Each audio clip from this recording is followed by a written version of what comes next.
In the idyllic neighborhood of Maple Lane, where manicured lawns and white picket fences mask a darker undercurrent, the Anderson family thought they had found their dream home. But the perfect facade quickly shattered when they became the targets of relentless harassment, led by their neighbor, Robert Tanner, a man consumed by prejudice and power.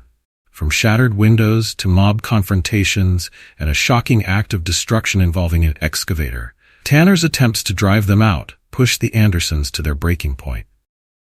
Bookmark? What Tanner didn't anticipate was the unshakable unity of a family determined to stand their ground.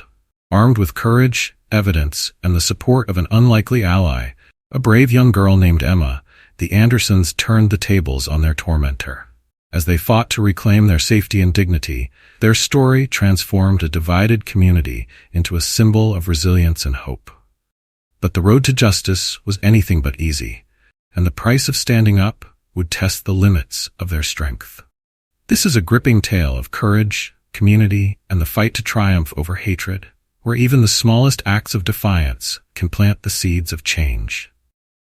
Before we dive into this gripping and emotional story of resilience, unity, and the fight for justice, let us know in the comments where you're watching from today. If you love stories about courage and standing up for what's right, don't forget to hit that subscribe button and turn on notifications to stay connected with more powerful and inspiring tales like this one. The rhythmic hum of a moving truck echoed through a quiet suburban street as the Anderson family finally arrived at their new home. It was late morning, and sunlight illuminated the pristine rows of houses, neatly trimmed lawns, and colorful flower beds. The neighborhood looked like something out of a real estate magazine. Too perfect. Almost staged. Inside the truck, chaos reigned. Boxes rattled as the vehicle came to a halt. Sophia Anderson sighed deeply, glancing over her shoulder at the back of the truck, where her 4 children sat amidst the clutter of suitcases and loose bags. The twins, Liam and Lily, giggled as they poked at each other, their laughter breaking the stillness outside. Mia, their 12-year-old daughter, sat with her headphones on, her face pressed against the window, her expression sullen. Meanwhile, Caleb, their eldest at 17, scrolled through his phone, his face unreadable, as if detached from the moment. "Well," Sophia said, forcing brightness into her voice, "here we are. Home sweet home." The driver stepped out to open the truck's back door, and Nathan Anderson, Detective Anderson to his colleagues, was the first to step onto the driveway. His tall, commanding presence exuded a mix of authority and quiet resilience. His sharp brown eyes surveyed the street with a professional detachment, but something felt off. "This is it," Nathan murmured, more to himself than anyone else. He turned to Sophia and offered a reassuring nod. "Looks like it'll be a good place for us." Sophia stepped down carefully, shielding her eyes from the sun as she assessed the 2-story house in front of them. It was larger than their previous home and boasted a sprawling backyard perfect for the kids. Yet, a creeping unease tugged at her. Was it the stress of moving, or something else? Her gaze landed on the man across the street. Standing rigidly on his porch, arms crossed, he stared at them with piercing blue eyes. The way he watched them, cold and calculating, sent a chill down her spine. Nathan noticed him too and offered a polite nod. The man didn't respond. "Who's that?" Sophia whispered, her unease evident. "Neighbor, I guess," Nathan replied evenly, his voice low. "Doesn't seem too friendly." Sophia frowned but chose not to dwell on it. Instead, she turned her attention to her children. "All right, everyone. Time to get to work. Start unpacking, and don't forget to label your boxes." Caleb groaned as he hopped down from the truck, brushing off his jeans. "This place is too quiet. Are we sure this isn't a retirement community?" "Be helpful, Caleb," Sophia retorted, though her tone carried no real anger. The movers began unloading the truck, and Nathan carried the first box to the porch. The man across the street remained motionless, his gaze never wavering. Nathan felt the weight of his stare and wondered what it was about their presence that bothered him so much. He shook it off. There was no point in jumping to conclusions on their first day. By late afternoon, the house buzzed with activity. Boxes filled the living room, the kitchen smelled faintly of the pizza they'd ordered for lunch, and the twins argued over who got which room. Caleb had retreated to his space, unpacking at a leisurely pace with his headphones firmly on. Nathan finally allowed himself a moment to breathe. Standing in the backyard, he admired the wide-open space and imagined summer barbecues and stargazing with his family.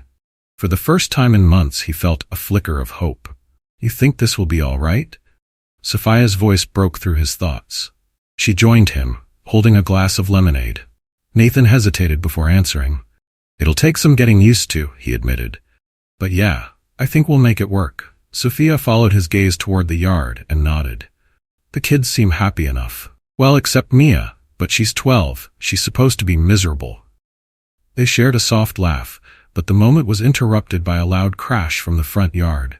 Nathan's police instincts kicked in immediately, and he moved swiftly around the house with Sophia close behind. Their new mailbox lay splintered on the sidewalk, its post bent at an awkward angle. Standing over it was the man from across the street. "What happened here?" Nathan asked, his voice steady but firm. The man looked up, his expression unreadable. "Looks like it fell," he said flatly, though the smirk tugging at his lips betrayed him. "Fell?" Nathan repeated, his tone laced with skepticism. "From what? A tornado?" The man shrugged nonchalantly. "Cheap wood, I guess. You might want to get something sturdier." Nathan's fists clenched, but he forced himself to stay calm. "Thanks for the advice," he said evenly. Without another word, the man turned and walked back to his house. Sophia placed a hand on Nathan's arm. "Don't," she whispered. "Not today." Caleb appeared at the doorway, his phone in hand. "You see that guy?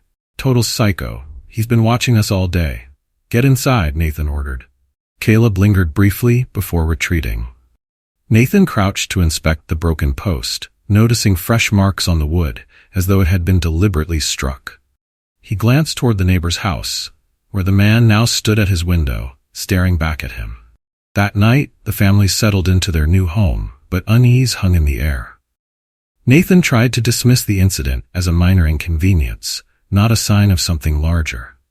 But as he lay in bed, listening to the unfamiliar creaks of the house, he couldn't shake the feeling that they weren't welcome there. The first night in the Andersons' new house passed in uneasy silence. Despite the exhaustion from moving, sleep eluded Nathan. Lying in bed, he stared at the ceiling, the faint hum of crickets outside mixing with the occasional creak of the old house. His mind replayed the day's events, the shattered mailbox, the neighbor's smug smirk, and the weight of his unspoken hostility. By morning, Nathan was already awake, standing in the kitchen with a steaming mug of coffee in hand. The faint smell of cardboard and paint lingered as unpacked boxes surrounded him, a chaotic reminder of their new beginning. Sophia appeared in the doorway, her hair tied back loosely. "Did you sleep?" she asked, leaning against the counter with her own mug of tea. "A little," Nathan lied. She gave him a knowing look, but didn't press further. "The kids are still out. I thought they'd be up at dawn, ready to explore." "They'll come around," Nathan replied, though his tone betrayed his lingering unease. He set his mug down. "I'll check the yard before breakfast." Outside, the air was crisp, carrying the promise of a bright day. Nathan crouched to inspect the broken mailbox post again. His fingers traced the jagged edges, confirming what he already suspected. Someone had deliberately destroyed it. His gaze wandered across the street to where his neighbor's house stood. The curtains in the front window were drawn tightly shut, but Nathan felt the weight of unseen eyes watching him. "Looks like it wasn't just bad wood," came a voice behind him. Nathan turned to see Caleb standing on the porch, arms crossed. His tone was casual, but the sharpness in his eyes betrayed his unease. "Go back inside, Caleb," Nathan said firmly. Caleb lingered for a moment, then shrugged. "Just saying, you know it wasn't an accident."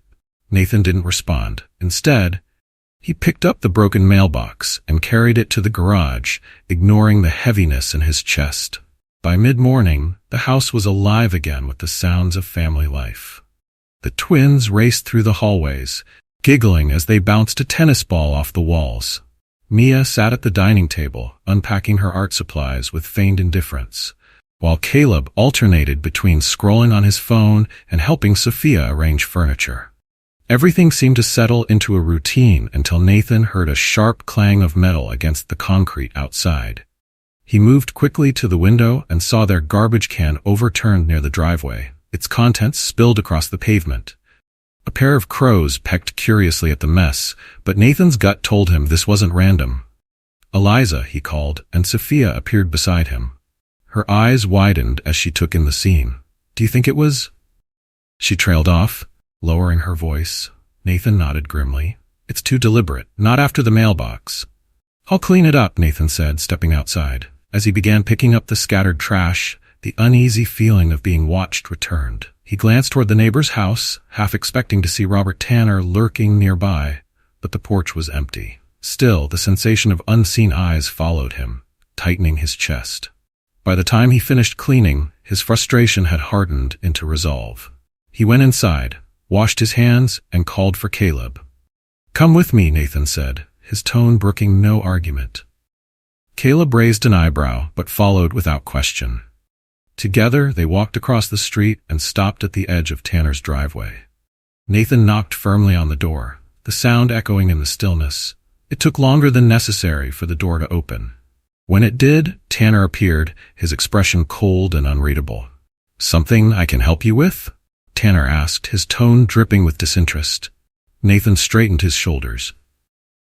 "Just wanted to introduce myself properly. Nathan Anderson. My son Caleb?" Tanner's gaze flickered between them, his lips curling into a tight, insincere smile. "Robert Tanner. I suppose you've moved into number 16. "That's right," Nathan said evenly. "We had a couple of incidents last night. Trash cans were knocked over, and the mailbox was broken. Wondering if you'd seen anything." Tanner's smile didn't waver. "Can't say I have. Things like that happen, though. Wind, maybe." Caleb scoffed softly, earning a sharp glance from Nathan. Tanner's eyes narrowed slightly, as though savoring the tension. "Well, if you do see anything," Nathan continued, ignoring the subtle jab, "I'd appreciate it if you let us know." "Of course," Tanner replied. His words were polite, but his tone carried a subtle edge of mockery. Without another word, Tanner stepped back and closed the door. Caleb exhaled sharply as they walked back across the street. What was the point of that? He's obviously lying. Nathan didn't answer immediately. When they reached their driveway, he turned to his son. "The point is to let him know we're watching too. Now go help your mother." Caleb muttered something under his breath, but obeyed. Nathan lingered, glancing back at Tanner's house. The curtains in the front window shifted slightly as though someone had just stepped away. That evening, the Anderson family tried to unwind after another long day of unpacking.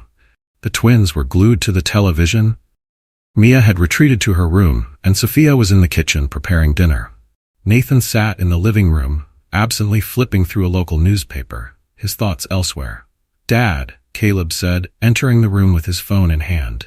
He held it out, showing a picture of their broken mailbox taken from across the street. "Where did you get this?" Nathan asked, sitting up straighter. "I took it last night.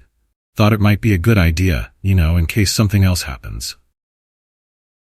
Nathan studied the photo. It didn't show much, just the splintered mailbox against the dark backdrop of the yard, but the angle suggested it had been taken quickly, without much time to frame the shot.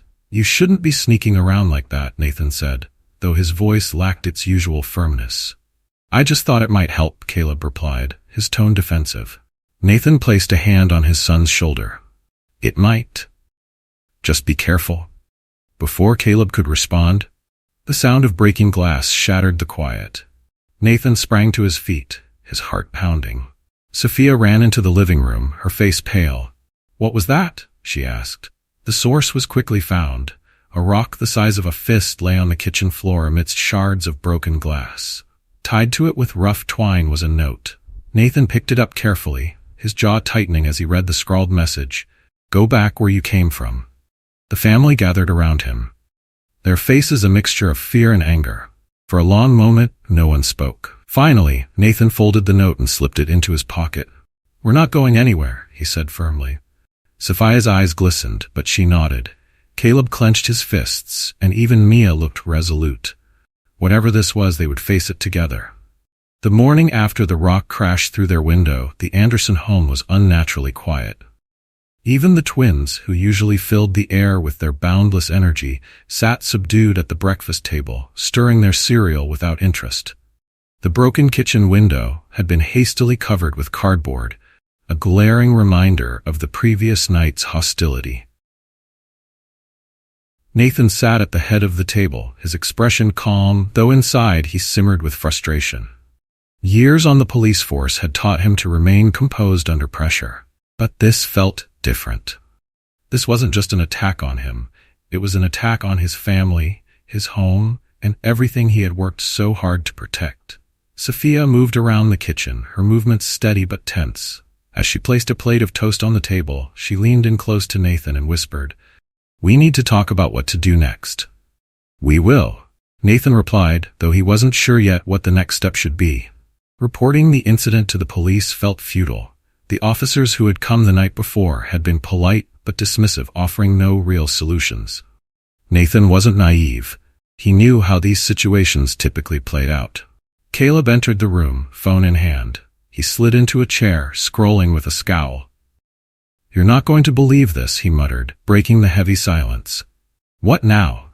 Nathan asked, his voice tinged with weariness. Caleb turned the phone toward his father. On the screen was a blurry photo of their house, posted in a local neighborhood forum. The caption beneath it read, "New folks on Maple Lane don't seem to fit in, do they?" Nathan's jaw tightened as he scrolled through the comments. They were worse than he had expected. Thinly veiled threats, mocking remarks about the family's background, and accusations implying they were troublemakers. Sophia leaned over his shoulder, her face pale. "Who posted this?" "It's anonymous," Caleb replied, "but it's gotta be Tanner. Who else would go this far?" Nathan handed the phone back, his mind racing. "It doesn't matter who posted it," he said firmly. "What matters is that it stops." The tension hung in the air as the family tried to go about their day, but the Andersons didn't have to wait long for the next escalation. It began in the afternoon. Nathan was in the backyard fixing the mailbox when the rumble of heavy machinery interrupted the quiet. He straightened, wiping his brow, and turned toward the street. His chest tightened as he saw a massive yellow excavator rolling onto their property. At the controls sat a wiry man in a dirty cap, while Robert Tanner strode confidently beside the machine, his smirk broad and unapologetic. "What the hell is this?" Nathan shouted, dropping his tools and storming toward the commotion. "Just fixing a mistake," Tanner called out loudly, his voice dripping with mockery. He turned to the growing crowd of neighbors who had gathered on their lawns to watch. "Your house is built on my land, Anderson. I'm just taking back what's mine." Nathan's pulse quickened. "You know that's a lie. Get that thing off my property before I call the police." "Go ahead," Tanner sneered. "See if they care." Nathan's fists clenched, but before he could respond, Tanner motioned to the excavator operator, who resumed his work. The machine's claw swung forward, smashing into the front porch with a deafening splinter of wood. From inside the house, the twins screamed. Sophia ran to gather them, her face pale with fear. Caleb appeared in the doorway, his phone raised as he recorded the destruction. "I'm filming this," Caleb shouted. "You're going to jail for this." Tanner's smirk faltered momentarily, but he quickly recovered. "Film all you want, kid. No one's going to believe you." The excavator swung its claw again, this time smashing through a support beam. Nathan's instincts as a protector kicked in. He pulled out his phone and dialed 911. "We need police at 16 Maple Lane immediately," he said, his voice calm but urgent. "This is an active property destruction case." The operator assured him that officers were on their way, but Nathan knew they might arrive too late. "Stop!" Caleb shouted, his voice shaking with anger. "You're going to bring the whole house down." The excavator operator hesitated, glancing nervously at Tanner. "Keep going," Tanner barked, though his voice lacked its earlier conviction. The sound of approaching sirens cut through the tension. The excavator rumbled to a halt, its operator visibly relieved as he climbed down from the machine. "You coward," Tanner snapped, turning on the man. "Finish the job." But it was too late. Two police cars screeched to a halt in front of the Andersons' house, and officers poured out, their hands resting on their holsters. "Step away from the property," one officer ordered, his voice authoritative. Tanner raised his hands, his smirk returning as he feigned innocence. "Just a property dispute, officer. No need for overreaction." The officer surveyed the scene, the shattered porch, the frightened family huddled inside, and the growing crowd of neighbors. He turned back to Tanner, his expression cold. "This is criminal damage to property," the officer said. "You're under arrest."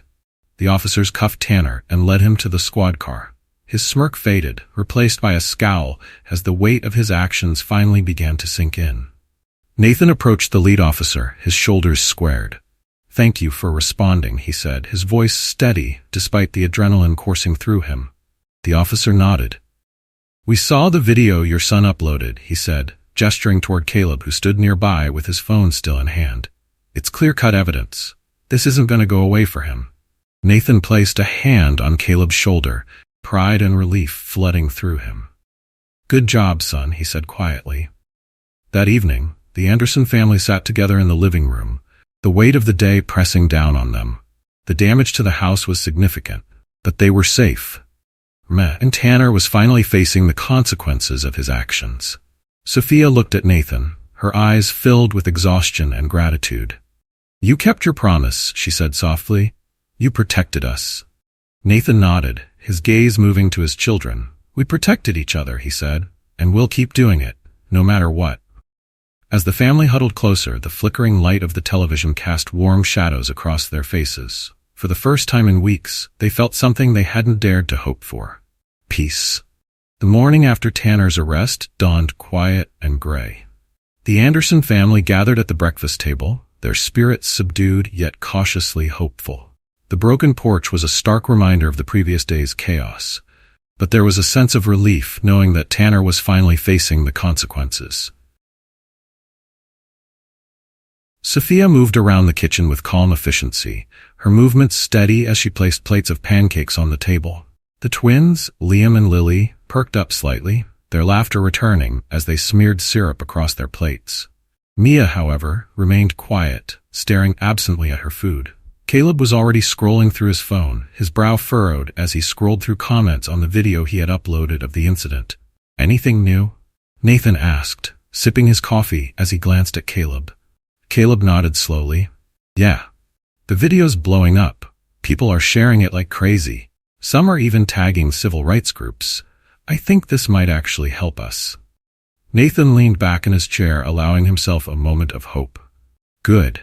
Keep monitoring it, but don't engage with anyone in the comments. Let me know if anything important comes up."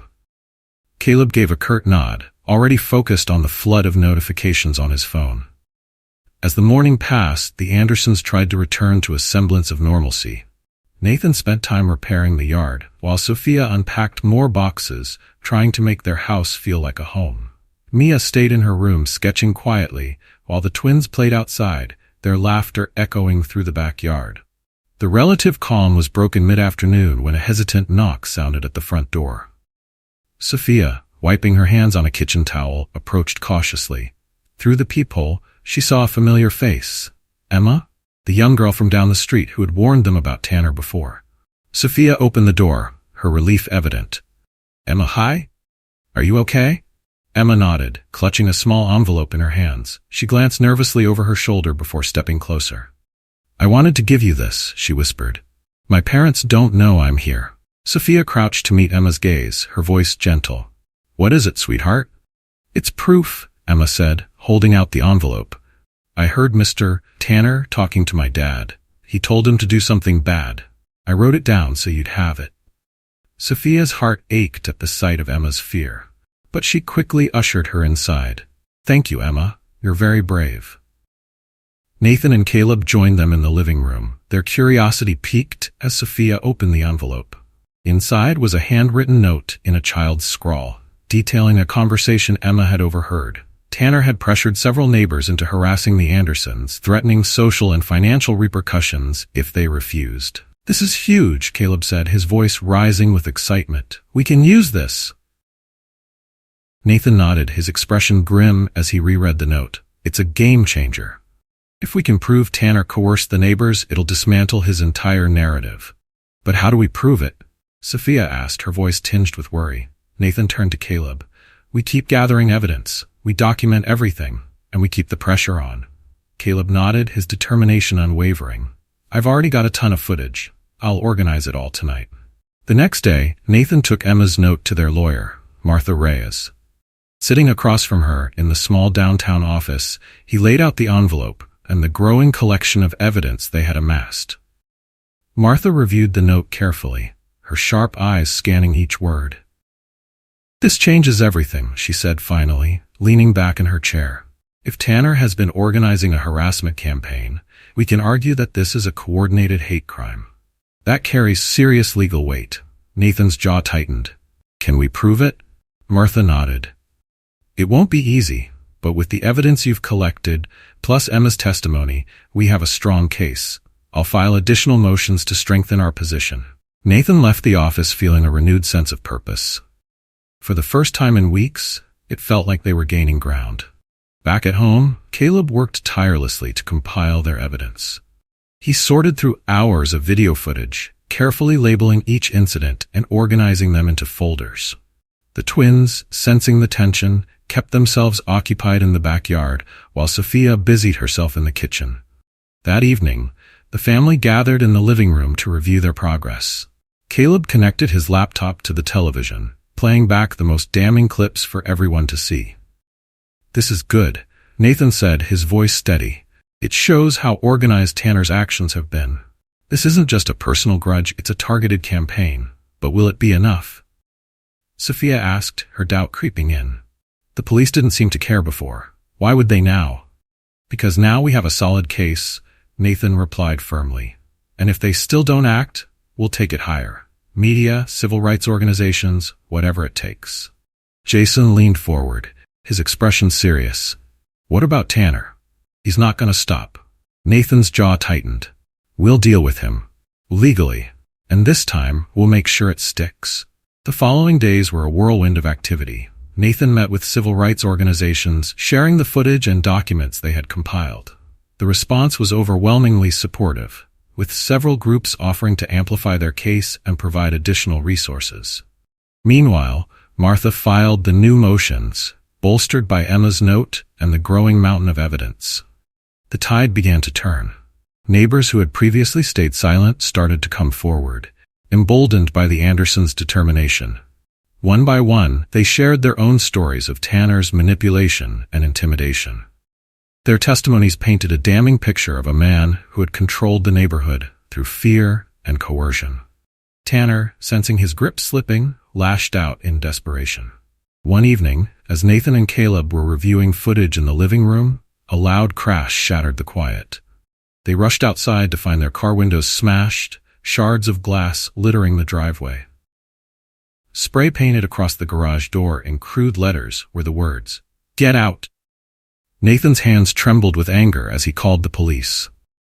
This time, the officers who arrived took the incident seriously, their demeanor shifting as they realized the scale of what was happening.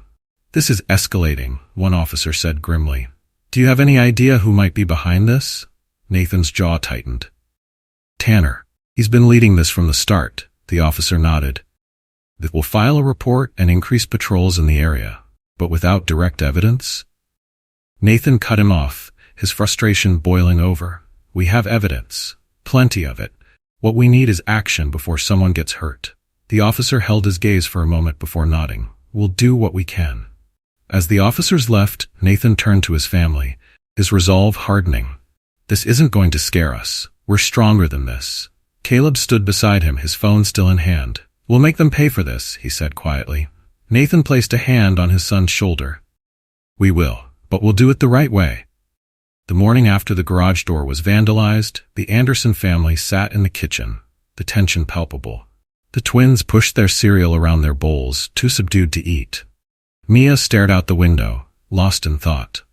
Caleb scrolled through his phone with a determined look, while Sophia prepared breakfast, her movements deliberate and calm despite the tension simmering beneath. Nathan stood by the counter, his coffee mug in hand. He had barely touched his drink, his mind racing with plans.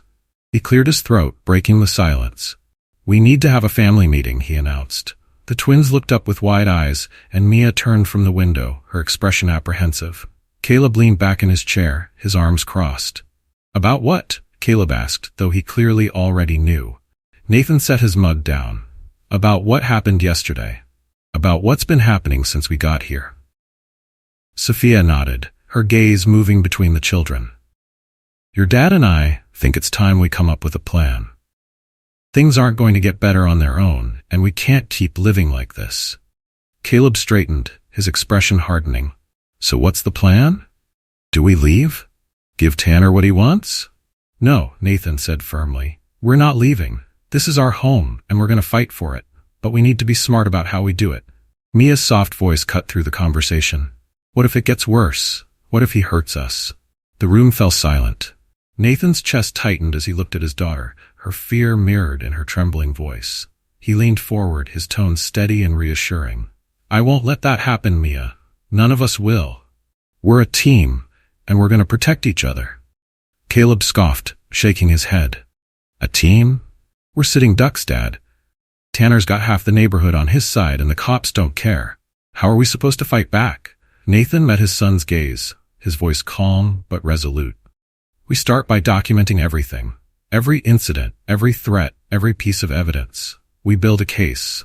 Caleb nodded slowly, his frustration giving way to determination. I've already got a lot of footage. I'll keep recording. Good, Nathan said. And we'll talk to a lawyer. See what legal options we have. Sophia placed a hand on Nathan's arm.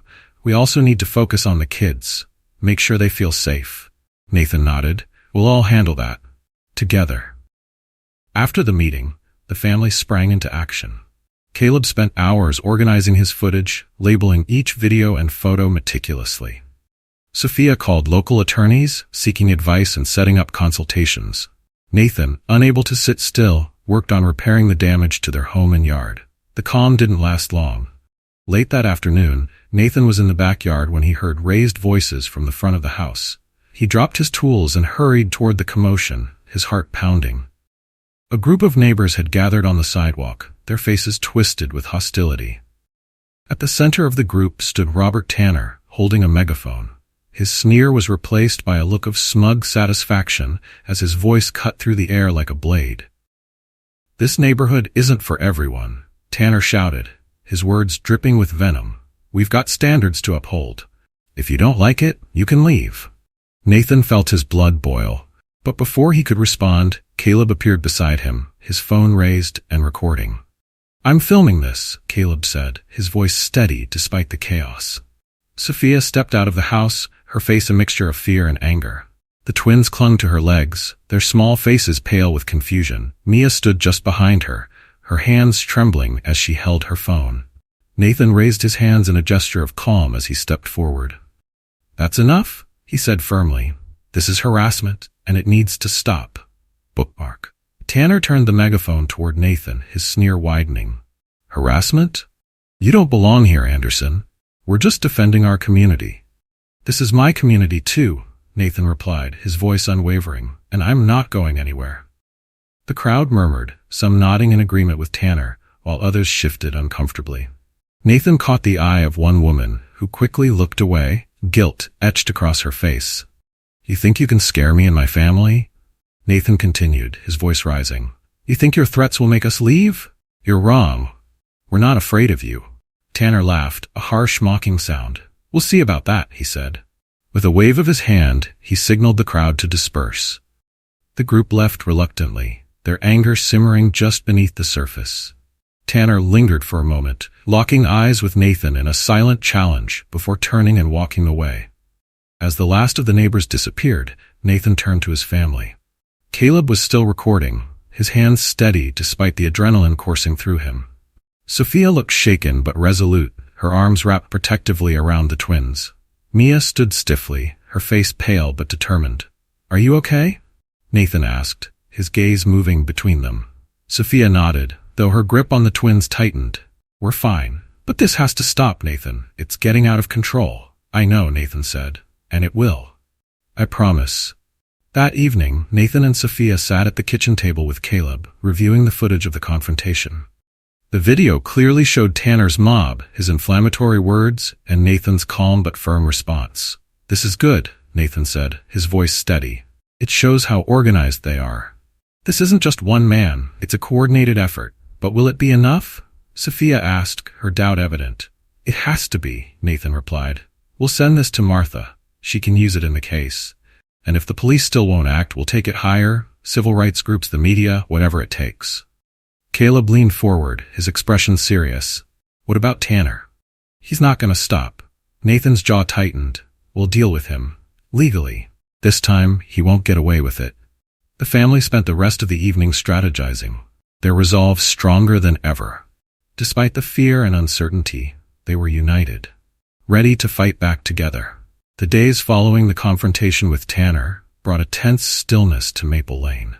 The Andersons continued their fight, undeterred by the threats. They knew the road ahead would be difficult, but their resolve to protect their home and their dignity remained unshaken. Nathan began the morning by meeting with Martha Reyes, their lawyer. The video Caleb had recorded during the mob confrontation was now a critical piece of evidence. Sitting in her office, Martha replayed the footage on her laptop, her sharp eyes narrowing as Tanner's words rang out. "This is exactly what we needed," Martha said, pausing the video on Tanner's sneering face. "This shows clear intent. It's not just property damage, it's targeted harassment, and we can argue hate crime. The fact that he incited a mob strengthens our case. What happens next?" Nathan asked, leaning forward. Martha folded her hands. "I'm filing this with the court today. Tanner will be served with another legal notice, and we're requesting an immediate restraining order. It won't stop him completely, but it will show we're serious. We'll also push for an investigation into his property records. If we can prove he manipulated them to justify his claims, it'll expose him further." Nathan nodded, his jaw tight with determination. "Do it." Back at home, Caleb was busy organizing the growing archive of evidence on his laptop. Videos, photos, and Emma's notes were meticulously labeled and saved in folders. The twins, sensing the heavy atmosphere, played quietly in the backyard under Sophia's watchful eye. Mia sat on the porch swing, sketching in her notebook. She had taken to drawing scenes of the house and yard, capturing the hope and resilience her family was trying to hold on to. Around mid-afternoon, a knock on the door interrupted the quiet. Sophia tensed, her mind flashing to the worst. She motioned for Caleb to stay put and cautiously approached the door. Peering through the peephole, she sighed with relief. It was Emma. "Hi, sweetheart," Sophia said as she opened the door. "What brings you here?" Emma hesitated, clutching a small notebook. I thought you might need this," she stammered, glancing nervously over her shoulder. "Mr. Tanner said something to my dad. I wrote it down." Sophia ushered Emma inside, her voice gentle. "You're so brave to come here again. Thank you." Emma handed over the notebook, her small hands trembling. Caleb joined them in the living room as Sophia opened it. Inside were several hastily written entries detailing conversations Emma had overheard between Tanner and her father. Tanner had pressured him and other neighbors into participating in the harassment campaign, threatening them with financial and social consequences if they refused. "This is gold," Caleb said, his excitement barely contained. "It proves he's been organizing this." Nathan entered the room, his face darkening as he read the notebook. "This is exactly what we needed.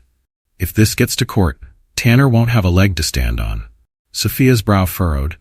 "But how do we get the other neighbors to come forward? They're scared of him." Nathan closed the notebook with a determined snap. "We give them a reason not to be. People are stronger when they're united. Tanner's power comes from keeping them afraid and divided. If they see us fighting back, maybe they'll realize they can too." The Andersons' fight began to gain traction. Nathan shared the footage and Emma's notebook with civil rights organizations who offered to amplify their case. Local media outlets picked up the story, framing it as a courageous family standing up against hate. Neighbors who had previously stayed silent began to shift. Some approached the Andersons quietly, expressing sympathy and even offering support. Others provided their own testimonies, detailing how Tanner had manipulated them into compliance. One afternoon, a neighbor named Claire Jenkins knocked on the Andersons' door. Sophia recognized her as one of the women who had stood in Tanner's mob, her expression now contrite. "I'm sorry," Claire said, her voice shaky. "I didn't know what to do. Tanner threatened to spread lies about my family if I didn't go along with him." Sophia invited her inside, offering a cup of tea.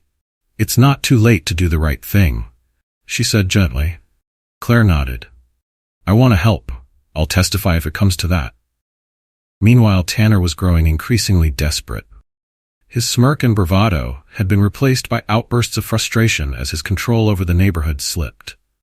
One evening, as Nathan and Caleb reviewed the footage in the living room, A loud crash shattered the quiet. They rushed outside to find their car windows smashed, shards of glass littering the driveway. Spray painted across the garage door in crude letters was the message, "Get out." Sophia appeared at the door, pulling the twins close as they clung to her legs, their faces pale with fear. Caleb immediately began filming, capturing every angle of the damage. Nathan called the police, his voice steady but cold with anger. "This is the third time we've been targeted. We have evidence linking it to Tanner. It's time for action." When the officers arrived, their tone was noticeably different. The media coverage and the mounting evidence had shifted their perspective. They took the incident seriously, asking detailed questions and photographing the scene thoroughly. "This is escalating," one officer admitted, his face grim. "Do you have any direct proof linking Tanner to this?" "We're building the case," Nathan replied, "and it's solid. We're not backing down." The officer nodded. "Good. Keep documenting everything. This time, we'll follow up." The next morning, Tanner was officially served with a cease and desist order. Nathan and Martha stood on Tanner's porch as she handed him the papers. "This is cute," Tanner sneered, glancing at the documents. "You think this is going to stop me?" "It's a legal order," Martha replied coolly. "Ignore it at your own risk." Tanner's smirk faltered briefly, but he quickly recovered. "You're in over your head, Anderson," he spat. "You and your little lawyer. You don't belong here, and I'll make sure you never feel safe." Nathan stepped forward, his voice low and steady. "This isn't a game, Tanner. You've gone too far, and now you're going to answer for it." For the first time, Tanner's composure cracked. He slammed the door, but the damage to his reputation and his control was already done. That evening, the Andersons gathered in the living room to review their progress. Caleb connected his laptop to the television, playing a slideshow of the evidence they had collected. "This is it," Nathan said, his voice filled with quiet determination. "The footage, the testimonies, the notebook, it's all coming together. We're going to win this." Sophia nodded, her hand resting on Nathan's. "We've come this far together. No matter what happens, we're not alone in this." Caleb leaned forward, his eyes shining with resolve. "Let's make sure Tanner knows it." The day after Tanner was served with a cease and desist order, the Anderson family woke up in a neighborhood that felt oddly quiet. The usual undercurrent of hostility seemed subdued, though Nathan was too seasoned to believe that Tanner's campaign against them had ended. In the kitchen, Sophia prepared breakfast with renewed determination. Liam and Lily, buoyed by their parents' resolve, chattered quietly over their cereal, their usual energy beginning to return. Mia sat at the table, doodling in her sketchbook while Caleb worked on his laptop, organizing the ever-growing pile of evidence. Nathan entered the room, freshly showered and dressed, carrying a sheaf of papers. "Martha just filed the property manipulation case against Tanner," he announced, setting the papers on the counter. Sophia turned from the stove, her face cautious but hopeful. "Do you think it'll stick?" Nathan nodded. "The discrepancies in his property records are enough to raise serious legal questions. If he tries to argue about the land again, it'll backfire on him."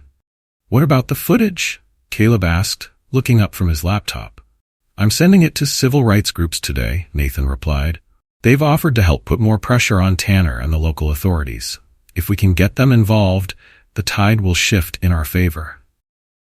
Later that morning, Nathan attended a meeting with the Homeowners Association, HOA, to present the evidence of Tanner's manipulation. The meeting was held in the modest community center at the edge of the neighborhood, where familiar faces from both sides of the conflict filled the room.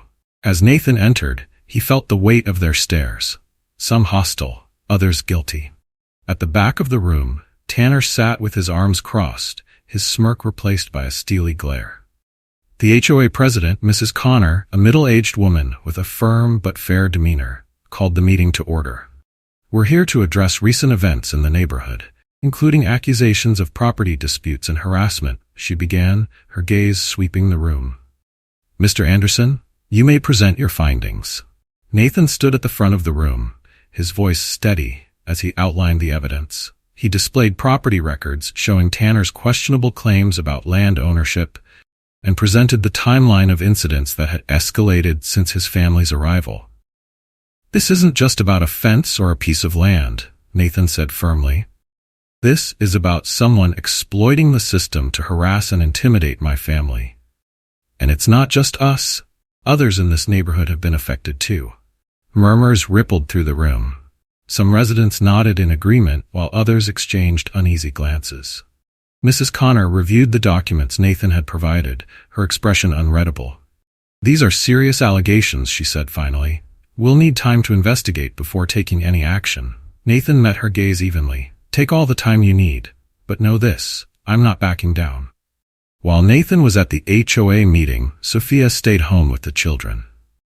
The twins played in the backyard under her watchful eye, their laughter a welcome reprieve from the tension that had hung over the house for weeks.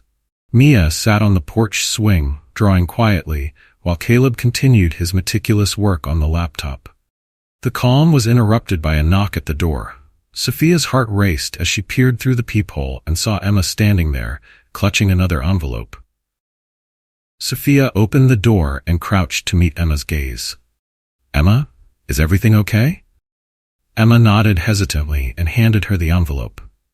"I overheard Mr. Tanner talking again," she said softly. "I thought you should have this." Sophia ushered her inside, thanking her for her courage. Inside the envelope was another note, detailing more threats Tanner had made against neighbors who didn't comply with his demands. When Nathan returned from the HOA meeting, he reviewed Emma's note with Caleb and Sophia. "This is exactly what we need to keep the pressure on him," Nathan said. "Emma's notes prove he's been coercing others. We're building a solid case." Over the next few days, the Andersons' fight gained momentum. Civil rights organizations began amplifying their story, and local news outlets featured segments on the family's resilience. The growing public attention shifted the dynamics in the neighborhood. Neighbors who had been silent started to come forward. Some offered quiet apologies, while others provided testimonies of their own. A particularly powerful moment came when Mr. Ramirez, a retired teacher who lived 2 doors down, approached Nathan with a trembling voice. "I've lived here for 30 years, Mr. Ramirez said. I've seen what Tanner's done to people who stand up to him. But you and your family have shown more courage than anyone. It's time we all stand together." Tanner, meanwhile, was unraveling. The once confident man now lashed out in desperation. One evening, while Nathan and Caleb were reviewing footage in the living room, they heard the roar of an engine outside. Nathan rushed to the front yard, where Tanner sat idling in his truck at the end of the driveway.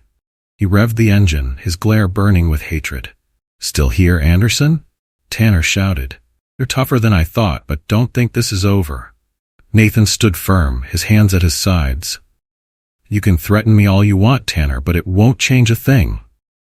This is our home, and we're staying." Tanner's smirk faltered. He slammed the truck into reverse and sped off, but not before Caleb captured the entire exchange on video.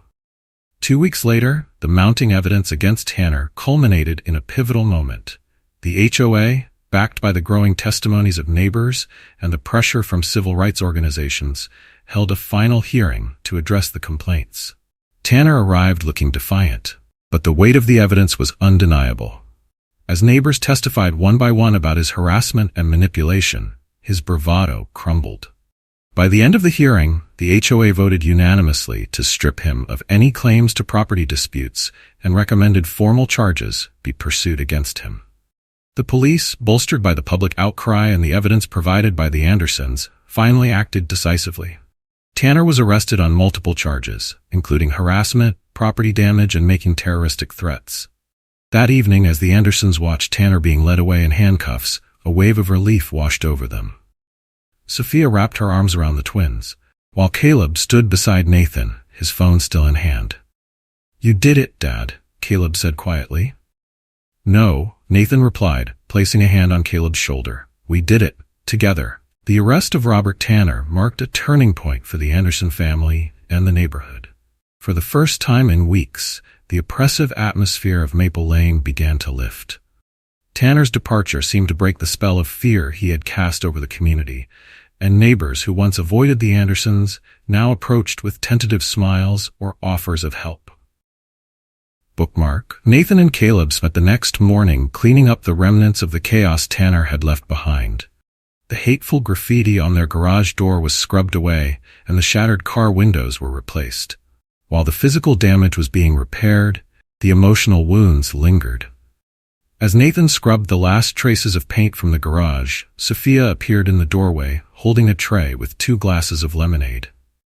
"Looks like it's finally starting to feel like home," she said, handing him a glass. Nathan paused, taking a long sip before nodding. "Yeah, but there's still a lot to do." Sophia glanced at Caleb, who was meticulously organizing files on his laptop in the living room.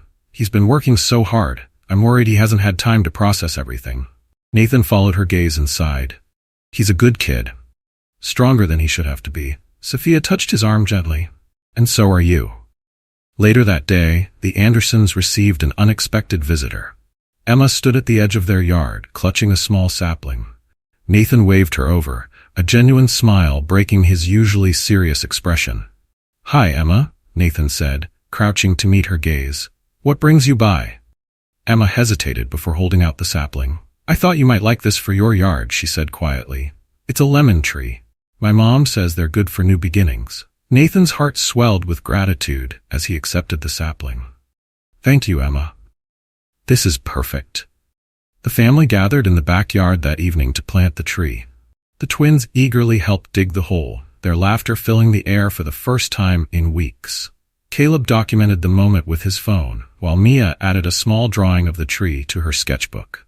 As the sun dipped below the horizon, the family stood together, admiring the young tree. It was a small act, but it carried profound meaning, a symbol of resilience, hope, and a brighter future.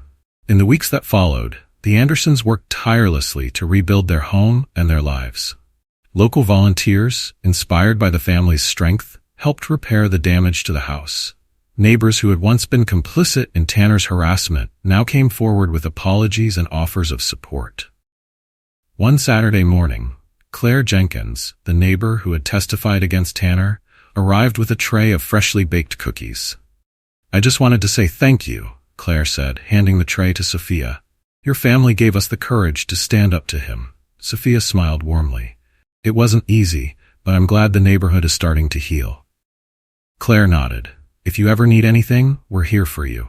Meanwhile, Nathan continued to work with their lawyer, Martha Reyes, to ensure Tanner faced the full consequences of his actions. The civil rights organizations that had supported the family during the ordeal remained involved, using the Andersons' story to raise awareness about the importance of standing up against hate. Martha called Nathan one afternoon with an update. "The property manipulation case is moving forward," she said. "And with the testimonies from neighbors, it's looking strong. Tanner's facing serious legal repercussions." Nathan exhaled, relief washing over him. "That's good news. Let me know if there's anything else we need to do." "You've done more than enough," Martha replied. "Now it's about seeing it through to the end." As life gradually returned to normal, the Andersons focused on creating new memories in their home. They hosted a small backyard barbecue to thank the neighbors who had supported them.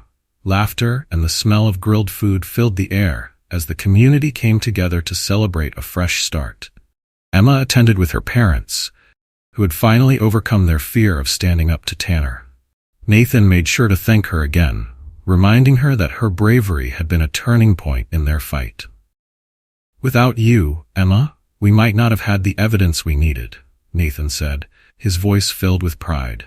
Emma blushed, looking down at her plate. "I just wanted to help." "And you did," Sophia added, smiling warmly. "More than you know." The Andersons also took time to reconnect as a family. Caleb, who had spent so much time documenting the harassment, began to shift his focus back to school and his hobbies. Mia, inspired by the events, started working on a series of drawings that depicted her family's journey. One evening, as the family gathered in the living room, Mia presented her sketches to Nathan and Sophia. "This one's my favorite," Mia said, pointing to a drawing of the lemon tree. "It makes me feel like everything's going to be okay." Nathan studied the drawing, his heart swelling with pride. "That's because it will be," he said firmly. "We've been through a lot, but we're stronger now. And we're not going anywhere." Despite the progress they had made, Nathan knew the fight wasn't entirely over. There were still legal battles to face. and the scars Tanner had left on the neighborhood wouldn't heal overnight. But as he stood on the porch one evening, watching his children play in the yard, he felt a sense of peace he hadn't experienced in months. Sophia joined him, leaning against his shoulder. "Do you think we've finally turned a corner?" she asked softly. Nathan nodded. "I do. We've shown Tanner and everyone else that we're not backing down. This is our home, and we're here to stay." As the sun set over Maple Lane, the Andersons planted their roots deeper, determined to grow stronger together. The lemon tree stood tall in the yard, its young leaves glowing in the golden light, a testament to their resilience and hope for the future. After months of turmoil, Tanner's arrest marked a pivotal moment, not just for the Anderson family, but for the entire community of Maple Lane. For too long, Tanner had ruled the neighborhood with intimidation and manipulation, but now his departure left an undeniable void. Some neighbors felt shame for having been complicit in his actions, while others, relieved to see him gone, began extending olive branches to the Andersons. Bookmark. The morning after Tanner's arrest, Nathan and Sophia stood on their front porch, gazing at the damage still visible around their home. The broken porch railing, the faint traces of graffiti on the garage door, and the repaired kitchen window all bore witness to the harassment they had endured. "It's not over yet," Nathan said, his voice steady but tired. "No," Sophia agreed, "but it's the first step. And that's enough for now." The Andersons wasted no time beginning the process of rebuilding their home and their lives. Volunteers from local civil rights organizations and neighbors who had grown to admire their resilience came by to help. Claire Jenkins, one of Tanner's former supporters, arrived early one Saturday morning with paint cans and brushes. "I want to make up for what I did," Claire said, her voice trembling.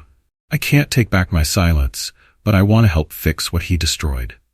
Sophia smiled warmly and placed a hand on Claire's shoulder. "We all make mistakes. What matters is what we do next." Together they repainted the garage door, erasing the hateful words that had once scarred its surface. The twins, Liam and Lily, helped repaint the porch, their giggles a reminder that joy could still be found even after so much pain. Meanwhile, Nathan continued to work with their lawyer, Martha Reyes, to ensure that Tanner faced the full weight of justice. The evidence the Andersons had collected, video footage, photographs, and testimonies from neighbors, painted a damning picture of Tanner's actions. One afternoon, Martha called Nathan with an update. "The court has accepted our petition to add charges of property manipulation to the harassment case," she said. "With the HOA's support and the testimonies we've gathered, Tanner doesn't stand a chance of walking away from this." Nathan exhaled, relief washing over him. "That's good to hear. Let me know if there's anything else we need to do." "You've already done more than enough," Martha assured him. As the legal process unfolded, the Andersons began to focus on creating new memories in their home. They organized a small barbecue in their backyard, inviting neighbors who had shown support during their fight. What began as a simple gesture of thanks quickly turned into a celebration of resilience and community. Emma and her parents attended, bringing homemade lemonade as a gift. The young girl, who had played a crucial role in exposing Tanner's schemes, was treated like a hero. Nathan knelt beside her as she stood shyly near the lemon tree they had planted together weeks earlier. "This tree is thriving because of you," Nathan said, handing her one of the first ripe lemons. "Your bravery helped us more than you know." Emma smiled, her cheeks pink with pride.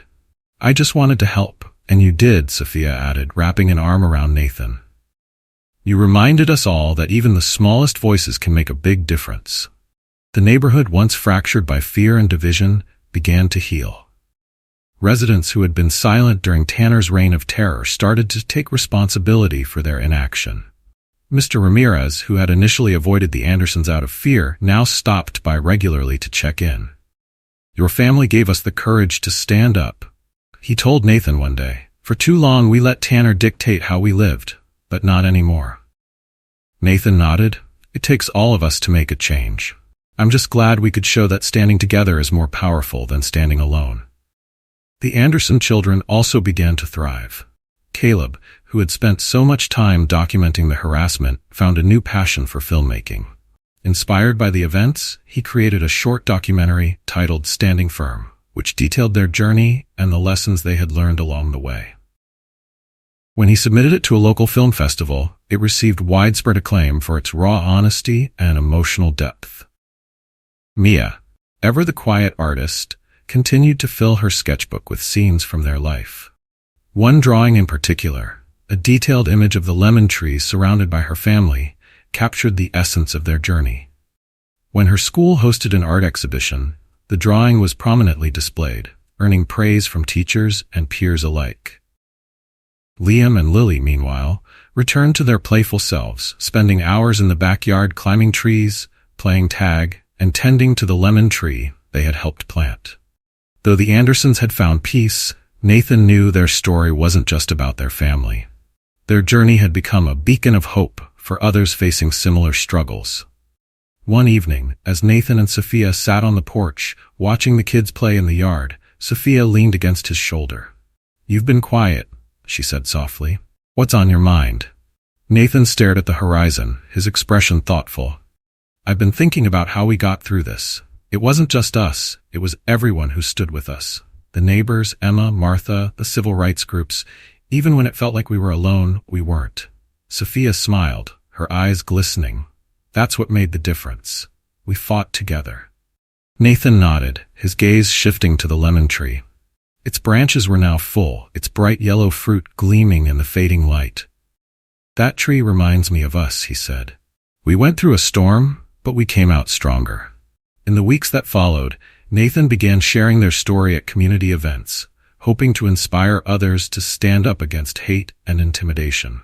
At one event, Nathan stood at the podium, addressing a room filled with families and community leaders.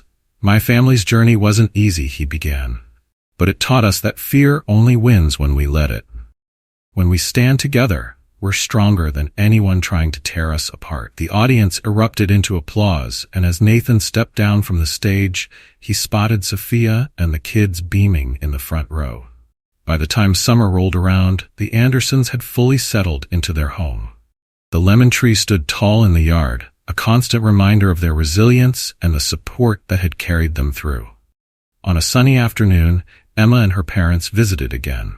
This time they brought a small plaque engraved with the words, "Planted in hope, grown in strength." Nathan placed the plaque at the base of the lemon tree, standing back to admire it with a sense of pride and gratitude. "This is perfect," he said, his voice filled with emotion. Sophia wrapped an arm around him, and their children gathered around. "It's not just a tree," she said. "It's a new beginning." As the sun set over Maple Lane, the Anderson family stood together, their hearts full of hope. They had faced the worst and come out stronger, not just for themselves, but for their entire community. The Anderson family's journey became more than just a story of survival. It became a testament to resilience, unity, and the power of standing up against injustice. Months after the chaos began, Maple Lane was transformed. Tanner's shadow no longer loomed over the neighborhood, and the Andersons were embraced as integral members of the community. One quiet evening, Nathan sat on the porch, sipping a glass of iced tea while the sun dipped below the horizon. The lemon tree stood tall in the yard, its branches swaying gently in the breeze. The plaque Emma's family had brought rested proudly at its base, its inscription catching the golden light, "Planted in hope, grown in strength." Sophia joined him, holding 2 mugs of hot tea. She handed one to Nathan and sat beside him, her gaze fixed on the tree. "It's hard to believe how far we've come," she said softly. Nathan nodded, his expression was contemplative. "I've been thinking about that too. It's not just about us anymore, it's about what this neighborhood has become." Sophia smiled. "A community. A real one this time." In the weeks following Tanner's legal battles, Nathan and Sophia had been approached by numerous organizations and individuals wanting to hear their stories. Nathan had initially been hesitant to step into the public eye, but Sophia had encouraged him to share their journey, knowing it could inspire others. One particularly meaningful event took place at a local school, where Nathan and Caleb spoke to students about courage and resilience. Standing on stage beside his father, Caleb shared how documenting their experiences had helped him feel empowered during a time when it was easy to feel helpless. "I started filming because I wanted to prove what was happening to us," Caleb said, addressing the crowd of students. But I realized something bigger. Standing up for yourself doesn't just help you, it helps others too. If you see something wrong, speak up. You might be the voice someone else needs. The audience erupted in applause, and as Caleb stepped off the stage, Nathan placed a proud hand on his son's shoulder. "You're going to do great things, Caleb," Nathan said. Caleb grinned. "Thanks, Dad, but I couldn't have done this without all of us sticking together." At home, life began to feel normal again. The twins, Liam and Lily, thrived in their new school, where they quickly made friends. Mia, whose artistic talents had blossomed during the ordeal, submitted her sketch series Roots of Resilience to a regional art contest and won first place. Her drawing of the lemon tree, surrounded by her family, became a centerpiece of the exhibit, capturing the attention of judges and viewers alike. I wanted people to see that even when bad things happen, good things can grow, Mia explained during the award ceremony. Nathan and Sophia beamed with pride as they watched Mia receive her award, knowing her work had turned their family's struggle into something beautiful. As the months passed, the Andersons continued to nurture the bonds they had built with their neighbors. Claire Jenkins organized regular community cleanup events, which the Andersons always participated in.